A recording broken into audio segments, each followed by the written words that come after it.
ఒకరోజు ఒక వృద్ధుడి దగ్గరికి ఒక బాలుడు వచ్చాడు. ఆ బాలుడు తల్లిదండ్రులతో కలిసి ఉండేవాడు. సెలవుల కోసమని వృద్ధునితో ఉండడానికి వచ్చాడు. అప్పుడు ఆ బాలుడి వృద్ధునితో, తాత, నేను పెద్దయ్యాక చాలా గొప్పవాడిని అవుదామని అనుకుంటున్నాను, కానీ ఎలా అవ్వాలో అర్థం కావట్లేదు అని అన్నాడు. అప్పుడు ఆ వృద్ధుడు చిరునవ్వు నవ్వి ఆ బాలుడిని ఒక నర్సరీ దగ్గరికి తీసుకుని వెళ్ళాడు. అక్కడ 2 రకాల మొక్కలను తీసుకుని ఇంటికి వచ్చాడు. ఒక మొక్కని ఇంటిలో, ఇంకో మొక్కని ఇంటి బయట పాతిపెట్టాడు. కొన్నేండ్ల తరువాత ఆ బాలుడు వృద్ధుని దగ్గరికి వచ్చాడు. అప్పుడు ఆ బాలుడికి ఆ వృద్ధుడు తాను ఇంట్లో పెట్టిన మొక్కను చూపించాడు. అది చూసి ఆ బాలుడు చాలా సంతోషించాడు. అది చాలా పెద్దగా అయ్యిందని ఆనందపడ్డాడు. అప్పుడు ఆ వృద్ధుడు ఇంటి బయట ఉన్న మొక్క దగ్గరికి తీసుకెళ్ళాడు. అది పెరిగి మహావృక్షంగా పెద్ద పెద్ద కొమ్మలు, కాండంతో చాలా విశాలంగా ఉంది.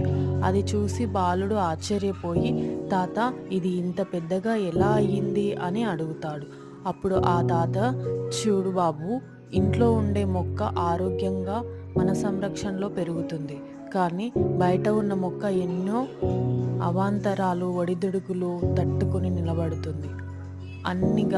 అన్ని రకాల గాలివానలకి, అన్ని వాతావరణాలకి అలవాటు పడి ఎదుగుతుంది. తనతో పాటు 10 మంది ఎదుగుదలకి ఉపయోగపడుతుంది అని చెబుతాడు.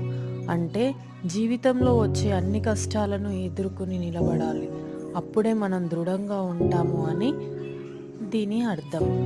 చూశారు కదా, మనం